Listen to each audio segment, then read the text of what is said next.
Exhale, reverse those. Inhale, press the hands towards the sky. So sink your head back. Now hold on to the swing. Let it slide into the waist. Swing your arms up overhead. So palms up. Squeeze the legs together. Nice. Palms up. And then when you're ready, swing your arms back up. Beautiful. Ooh, so we'll learn the second half of the flow tomorrow. But that's a good way to undulate the spine. I was wanting to create some sort of vinyasa flow for the swing that was similar to what we do on the floor, to like an up dog, a down dog, and that kind of thing. So this is the V shape, like we're in a down dog, right? And this is the openness of the chest, like we're in an up dog, or like a cobra, right? And then this is like an up dog. Obviously we're upside down. So it's completely different. But you get the same undulation of the spine. Let me come back. I'm going to try one more time. Do you need my help with anything? How's that feeling? Good? Nice. Yeah, and so we'll learn how to keep this, the chest open so it doesn't hit the underarms and irritate there. And in time, that just gets easier. Okay? Cool. So let's come on back one more time. Let's get into our pigeon pose. So let's try this one more time. So right knee bends in. We're almost finished with this flow. Open it up. Left knee bends in. Squeeze. Open it up. All right. Right knee bends in. Okay. So we're going to stay here.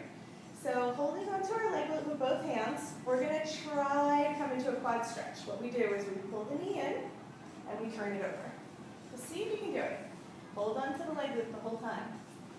Make sure your knee is happy. If you want to, you can bend the front knee. Hold on to your leg loop the whole time.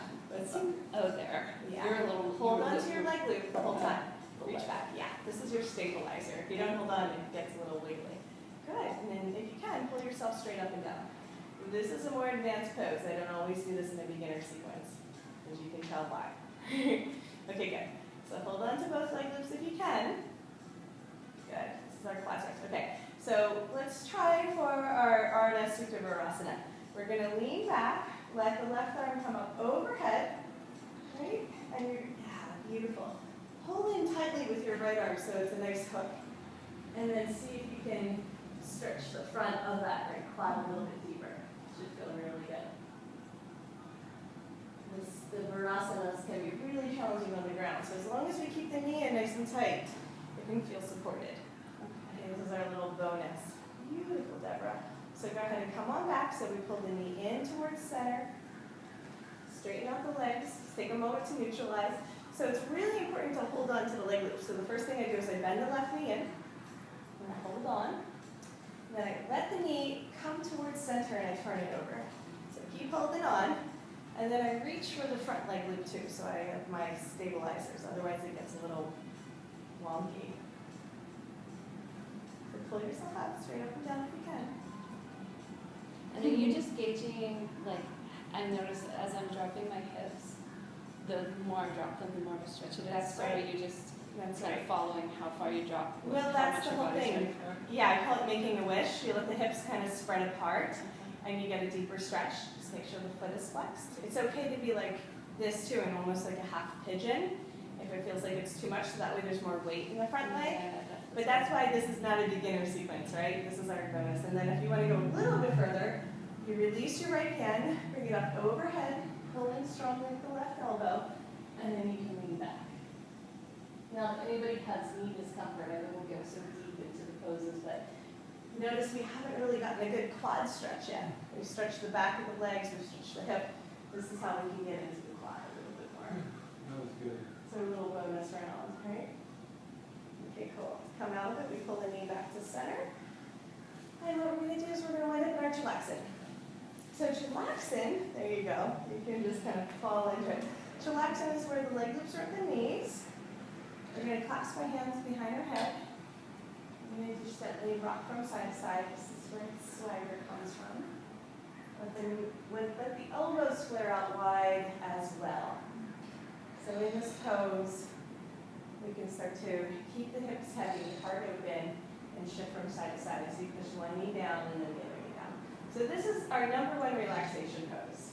So sometimes in a workshop I'll start with chillaxin, so people feel like they can get that suspension and feel really supported, and other times I'll take them through floating Buddha first. So as the leg loops move away from center, it gets harder. So if the leg loops are at our hips, it's easiest, right? We don't have to have a lot of flexibility to hang up here. And then as they go down to the knees, you get a little bit more of a stretch. As they go to the ankles, furthest point from center, you get even more of a stretch, right? So chillaxin is more of a beginner sequence than the floating Buddha, which is all of what we just went through, is number 3. Okay? So I think it's a good place to stop and take a break. I'm just going to do a little quick review here and make sure we covered everything. Okay, one more pose. So again, we're getting into some of the things that are more advanced. So the wow pose. So let's come back to our leg loops at the ankles. If you feel like you need a break, you can just watch. We just have 5 minutes. So what I'm going to do is I'm going to thread my hands around and make an X. So Deborah, reach forward towards your ankles. And then grab the leg loops. So that's the swing. Reach towards your ankles. Yeah. And then make an X. Does that make sense? Yeah, so thread your hands around. So bring one and back of the other. So hold on to the one leg loop and then pull it back and thread it around. Does that make sense? No. You're like, no, or I would have done it the first time. So you're going to thread through and then pull this one back. This one. Just hold on right here like this. Yeah. Oops. One more. Hold on to that one. There you go. So you just make an X. There you go. Thread through and make an X. Good. So what we want to do is create a little bit of a pressure on the ankle joint so the leg loops don't slide up. So we're going to do it this way, and then I'm going to show you how to do it the other way. So we're going to hold on nice and strong. Legs stay open. You're going to lean back. As you lean back, arch and open your heart. So you're pulling on your leg loops strongly. And this is called inverted W, or wow. Come on and sit back down. Take a breath, let that integrate. Isn't that strong? That's a really strong pose. Now don't do the X and notice what happens. So just grab the leg loop, just one side. Kind of release the threading. And then when you pull, look, they're going to slide up. Right? So we want to create that anchoring at the ankle by creating the X. Threading through. Yeah. And then when you pull, it gets tighter. You grab higher up or mid? If I go higher up, I can go back further. If you go low, you don't go as far. So you're really using your arms to pull the leg loops, which allows you to go straight up and down. This is kind of like our flying monkey, but with straight legs. So let's keep holding on. Bring your legs together, bring your feet together, knees open wide, and then lean back. And when you lean back, you get that same great stretch through the front of the neck into the shoulders. All right. Release the leg loops, bend the knees, I'll land back into relaxing. So notice what's happening in the front of the spine. You'll get this like, woo, kind of woozy. That's the endocrine system turning on, which controls the energy levels and hormones, and you can just see in people's faces how intense that is on the energy body. So just take a moment to chillax.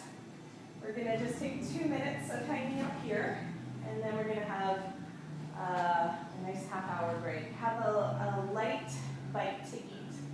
We're going to go from 2 o'clock until 3:30, so we'll only have a half hour between the next sequence and the workshop. So now's the time to have a little light bite to eat.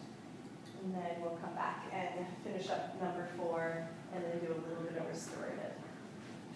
We're going to give us a break from the heat and put the air on. If anybody feels like they need to come in and do a cocoon, you can always spread the swing out and get in and take a few moments to relax here. But just notice even the little bit that we did so far, how different you feel from the moment you walk